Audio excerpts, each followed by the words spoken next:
Inflation is a complex phenomenon that can be influenced by various factors, and to understand what's driving inflation right now, we need to look at the broader economic landscape. One key factor is the ongoing COVID-19 pandemic and its impact on global supply chains. The COVID-19 pandemic has led to widespread lockdowns, border closures, and disruptions in the global supply chain, which have resulted in shortages of essential goods and services.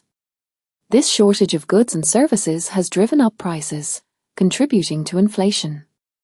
As lockdowns are lifted and people return to work, there's a sudden increase in demand for goods and services.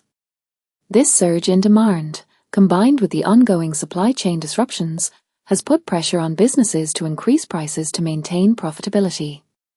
This is particularly true for industries that rely heavily on global supply chains, such as electronics and automotive manufacturing. The pandemic has also accelerated the shift to online shopping, which has further strained global supply chains. With more people shopping online, there's a greater demand for delivery services, leading to increased costs for businesses. These increased costs are then passed on to consumers in the form of higher prices, contributing to inflation. The monetary policy response to the pandemic has also played a significant role in driving inflation. Central banks around the world have implemented unprecedented monetary policies to stimulate economic growth and mitigate the impact of the pandemic. These policies include lowering interest rates and implementing quantitative easing, which has led to a surge in money supply. This surge in money supply has increased demand for goods and services, driving up prices and contributing to inflation. The pandemic has also led to a significant shift in consumer behavior, with people prioritizing essential goods and services over discretionary spending. This shift in consumer behavior has led to a surge in demand for essential goods such as food, healthcare, and household essentials. As demand for these goods increases, businesses are forced to increase prices to maintain profitability, contributing to inflation. The ongoing trade tensions between major economies, particularly the United States and China, are also contributing to inflation. The tariffs imposed on goods traded between these countries have increased the cost of production for businesses, leading to higher prices for consumers. This is particularly true for industries that rely heavily on imports, such as electronics and textiles.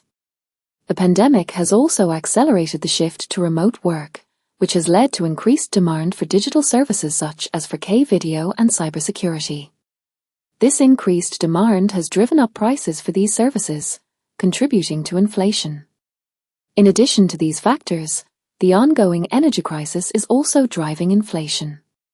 The surge in global demand for energy, combined with supply chain disruptions and the ongoing transition to renewable energy sources, has led to increased energy prices.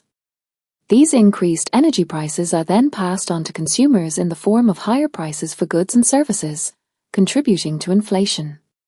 Finally, the ongoing labor shortages and wage growth are also contributing to inflation. As businesses struggle to find and retain workers, they're forced to increase wages to attract and retain talent. This increase in labor costs is then passed on to consumers in the form of higher prices, contributing to inflation. The causes of inflation right now are complex and multifaceted. And understanding these factors is crucial for businesses and individuals to navigate the current economic landscape and make informed decisions about their financial futures.